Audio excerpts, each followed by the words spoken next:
한 목소리로 같이 공독하시겠습니다. 야베스는 그의 형제보다 귀중한 자라. 그의 어머니가 일어나여 이르되 야베스라 하였으니 이는 내가 수고로이 낳았다 함이었더라. 야베스가 이스라엘 하나님께 아뢰어 이르되 주께서 내게 복을 주시려거든 나의 지역을 넓히시고 주의 손으로 나를 도우사 나로 환난을 벗어나 내게 근심이 없게 하옵소서 하였더니 하나님이 그가 구하는 것을 허락하셨더라. 아멘.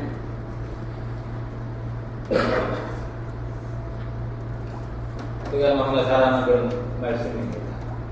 역대상 4장 9절로 10절까지 말씀. 흔히 야베스의 기도라고 알려진 그런 유명한 구절이고 또 책으로도 많은 분들이 읽으셨을 줄로 믿습니다. 오늘 저는 이 본문을 통해서 보통의 아들이라는 제목으로 여러분들과 함께 이야기를 나누고자 합니다.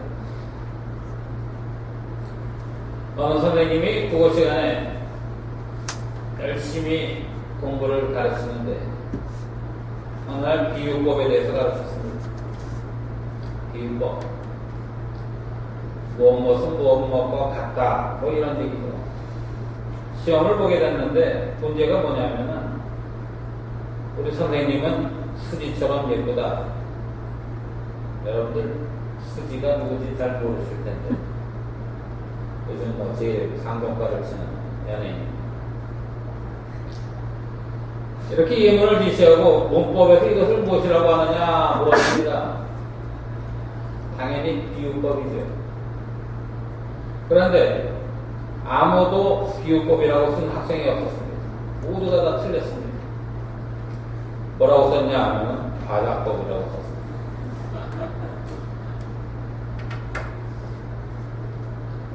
사람들은요 자신의 장점을 과장하기도 하고 또 어떤 사람들은 자신의 고통, 자신의 문제를 과장하기도 합니다. 한국 남자들이 모이면은 99% 군대 얘기를 한다고 하는데요. 자기가 근무한 것이 제일 어렵다는 얘기를 합니다.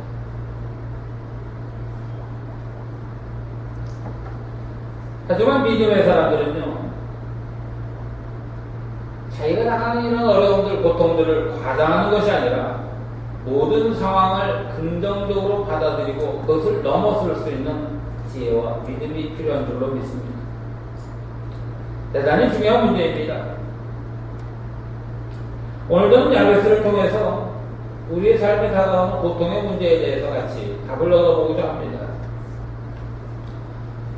자, 오늘 본문이 있는 성경이 역대상인데요. 역대기를 보면은 아담부터 또다시 등장합니다. 마치 창세기가 다시 시작하는 듯한 그런 느낌을 받습니다. 역대상을 펼쳐보면 1장부터 9장까지 무려 600명에 달하는 사람들의 이름이 등장을 하는데요. 그야말로 발음하기조차 어려운 그런 사람들입니다. 웬만한 인내심을 가지고는 읽어갈 수가 없습니다. 보통 마태복음 1장을 읽을 때도 힘들다고 하는데 누가 누구를 낳고 누가 누구를 낳고 이 역대기는 더 그렇습니다. 어쨌든 역대기는 아담에서부터 시작되어 이스라엘 백성이 포로로 끌려가고 송환되기까지 수천 년의 역사 속에 등장하는 많은 인물들을 다루고 있습니다. 그리고 오늘 보면 4장에서도요 44명의 서투른 이름들이 열거되다가 갑자기 우리를 주목시키는 두 구절이 등장을 하는데 바로 우리가 읽은 9절과 10절입니다. 야베스는 그의 형제보다 귀중한 자라. 그의 어머니가 이름하여 이르되 야베스라 하였으니 이는 내가 수고로 낳았다 함이었더라. 여기 보면요 특별히 그의 어머니가 이름하여 이르되, 우리가 흔히 쉽게 지나칠 수 있는 말이지만요 굉장히 특이한 구절입니다. 야베스에 대한 인물에 대해서 얘기하면서 그의 어머니가 이름하여 이르되, 여러분 성경에 나오는 모든 이름들은요 아버지가 있습니다. 그런데 이 야베스는 어머니가 이름을 줬다. 그리고 야베스의 이름의 뜻이 뭐냐면은 고통이란 뜻입니다. 우리나라 이름으로 얘기하면은 뭐 김씨면 김고통, 최고난 뭐 이런 식의 이름입니다. 어머니가 이름을 지었다 하고 이름도 고통의 아들이었다 한다는 것은요, 그가 어떠한 상황에 있었는가 하는 것을 미루어 짐작하게 합니다. 아마 우리가 유추해 볼 수 있는 여러 가지 경우들이 있었을 텐데요. 이 아들이 태어났을 때 어머니는 그 짊어지고 있는 여러 가지 고통의 굴레를 넘어서서 복된 삶이 살기를 원하는 그런 반어적인 표현으로 이 야베스라는 이름을 지었지 않을까 하는 생각을 해봅니다.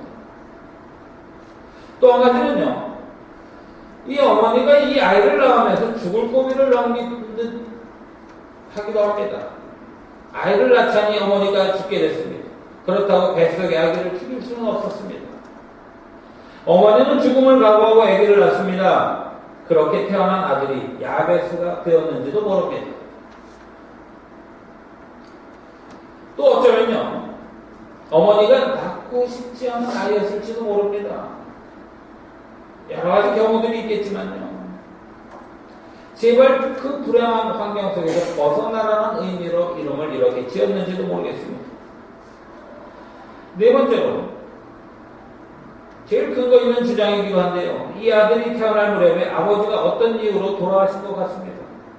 그러다 보니까는 어머니가 이름을 지어줬습니다.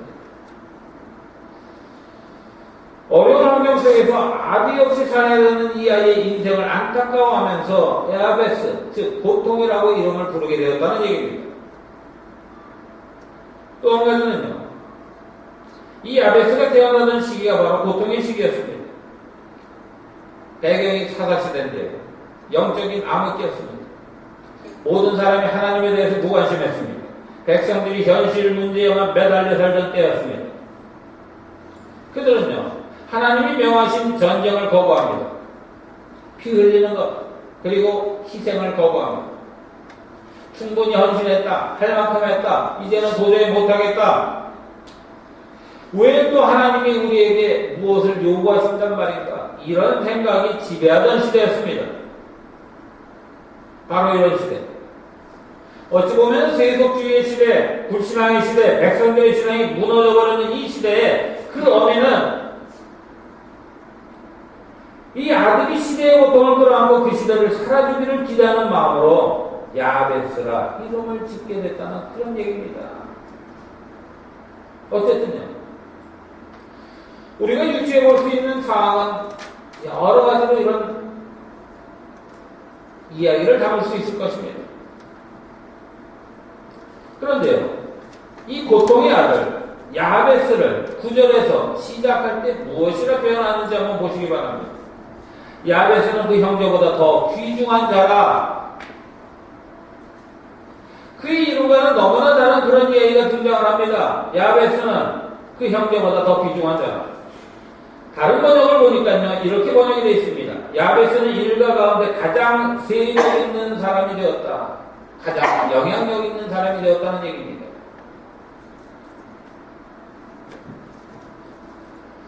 고통 가운데 태어나서 고통이라는 이름을 가지고 살아야만 했던 그 야베스, 태어날 때부터 어깨에 무거운 짐을 가지고 태어난 그 야베스가 오히려 그 고통을 뛰어넘어서 단순히 고통을 이긴 것이 아니라 시대를 이끌어가는 가장 영향력 있는 사람이 되었다는 얘기입니다.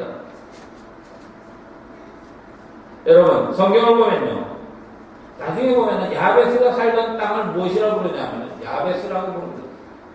야베스 지역. 그 부족의 이름을 또 야베스라고 부릅니다.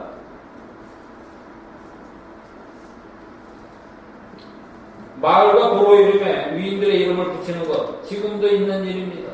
뭐 한국에 가면 충무로, 세종로, 을지로, 요새는 수원에 가면 지성로, 그래가지고 박지성의 이름을 딴 길도 있다고 합니다. 미국에도 있습니다.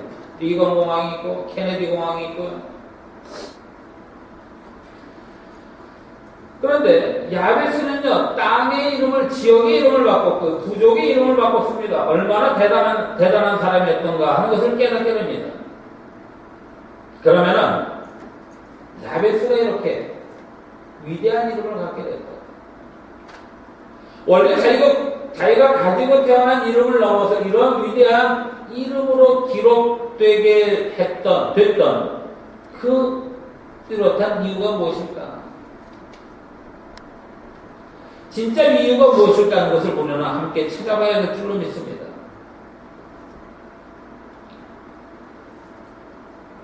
그는요, 자신이 끌어안고 태어난 고통을, 그 모진 환경을 오히려 뒤집어서 복된 환경으로 바꾼 사람입니다. 그리고 그 시대의 공동체를 살려낸 인물이 바로 야베스입니다. 이 세상 태어나 살아가는 모든 사람들에게 누구나 고통은 있습니다. 누구에게나 고난의 문제는 있기 마련입니다. 그런데 어떤 사람은 고통 속에 갇혀 살고 어떤 사람은 고통을 뛰어넘어서 복된 삶을 살게 되는데 그 이유가 무엇일까? 바로 기도의 차이입니다. 기도의 차이입니다.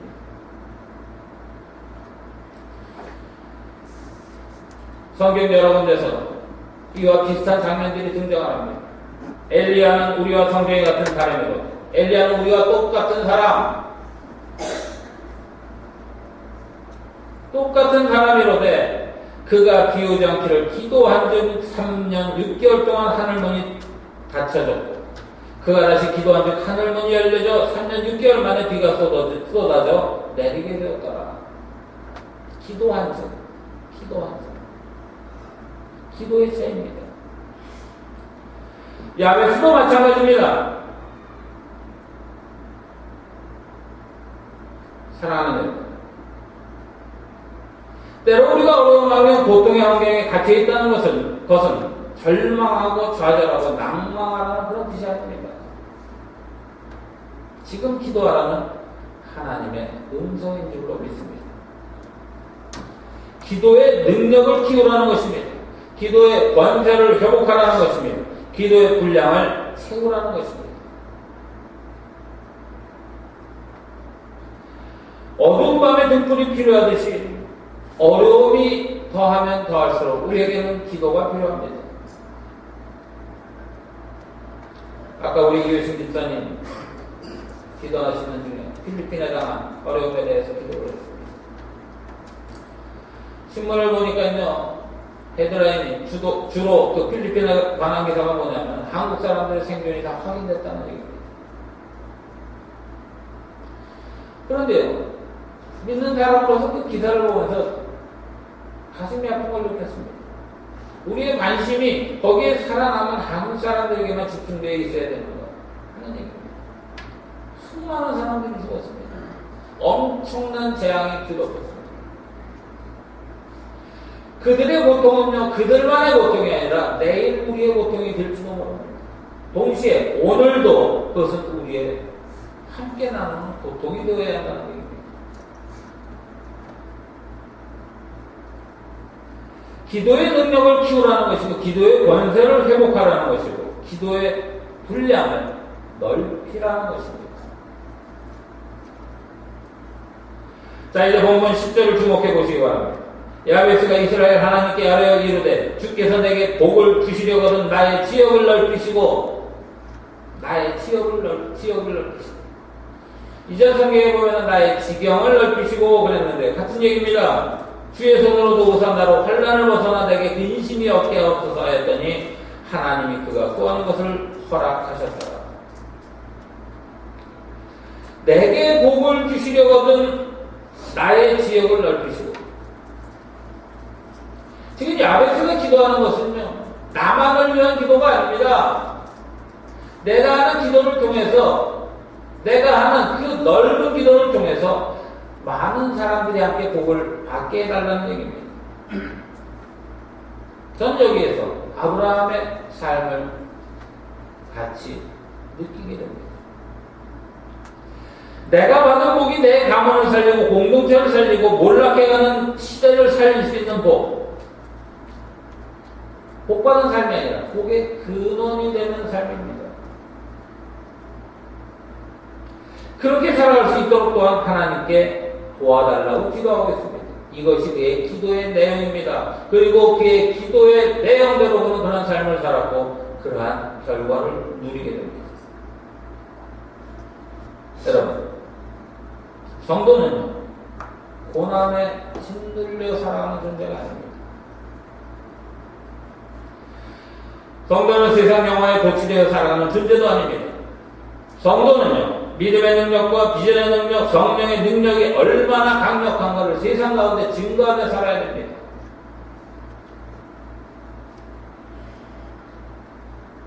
씨앗을 심으면요, 몸이 틉니다. 흔히 싹이 돋는다고 하는데 그 싹이 시작되는 부분을 배젖이라고 합니다. 그런데요, 저도 씨앗을 심을 때마다 놀라는 사실이 있는데 이 조그만 씨앗이 그 무거운 땅을 어떻게 뚫고 나올까 생각을 하는데요. 여러분, 놀라지 마세요. 이 배젖은요, 무려 자기보다 50만 배의 무게, 50만 배의 무게까지 뚫고 나온다는 얘기입니다. 그런 힘이 있다고 합니다. 기도의 능력도 마찬가지입니다. 뚫고 나오는 능력이 있어야 됩니다. 내가 나를 덮고 있는 고통을 한탄하는 그런 기도가 아니라 그것을 뚫고 나오는 기도. 그런 도움을 구하는 기도가 되어야 한다는 얘기입니다. 50만 배 흙을 밀어내고 바위를 밀어내고 용서선 치는 힘이 그 씨앗 가운데 있습니다. 마찬가지로 오늘 우리가 당하는 환경이 아무리 어려울지라도 우리 인생의 고통이 아무리 무거울지라도 믿음이 살아있으면, 생명이 있으면, 기도의 능력이 있으면 우리를 엉내고 있는 그 50만 배의 무게까지도 우리가 밀어낼 수 있으리라 믿습니다. 다시 한번 말씀드립니다. 고통이 클수록, 어려움이 클수록 우리에게 요구되는 것은 큰 믿음입니다. 살아있는 믿음입니다. 성경에는 하나님 안에서 자신의 고통 때문에 망한 것이 아니라 더 잘된 사람들의 얘기가 가득합니다. 고통 때문에 오히려 잘되었던 사람들. 아브라함은요, 독자 아들 이삭을 죽여 번제로 드리라는 정말로 절대절명의 그 아픔, 어려움을 이겨내고 믿음으로 감수하고 믿음의 초상이 되었습니다. 모세는 살인자의 오명을 쓰고 도망다니다가 온갖 시련을 다 당한 이후에 이제 때가 이르면 80세의 민족의 지도자가 되었습니다. 다니엘은 목숨을 걸고 믿음을 지켰습니다. 사자굴 속에 던져졌지만 그것을 이기고 그 나라의 국무총리가 되었습니다.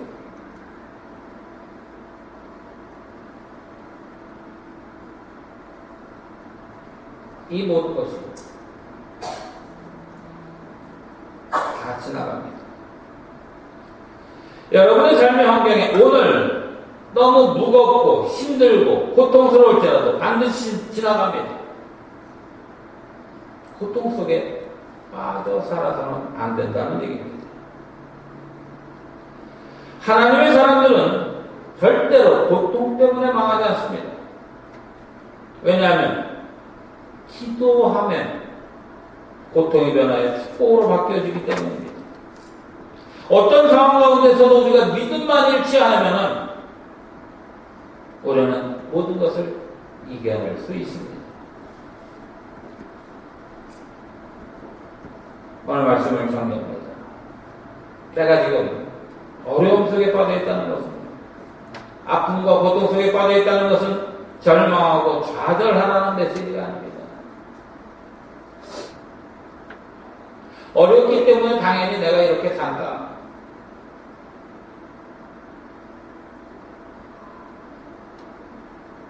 하나님은 그러한 삶을 원하시지 않습니다. 하나님은 우리에게 믿음의 그릇을 키우라 말씀하십니다. 위대한 믿음의 소유자가 되라는 그런 요구를 끊임없이 우리에게 말씀하십니다. 크게 기도할 때 하나님은 응답해 주실 줄로 믿습니다. 위대한 사람은요, 태어날 때부터 위대한 사람이 아니라 진정 위대한 사람은 기도가 위대한 사람입니다. 크게 하나님을 믿을 때 하나님께서 크게 역사해 주실 줄로 믿습니다. 사랑하는 여러분 모두가 야베스와 같이 고통 때문에 오히려 더 잘 되는 이제 고통을 뚫고 나와서 하나님이 함께 하시는 증거를 세상에 남길 수 있는 그런 삶이 되시고 그런 이야기의 주인공들이 되시기를 주님의 이름으로 간절히 축원을 드립니다. 기도하겠습니다.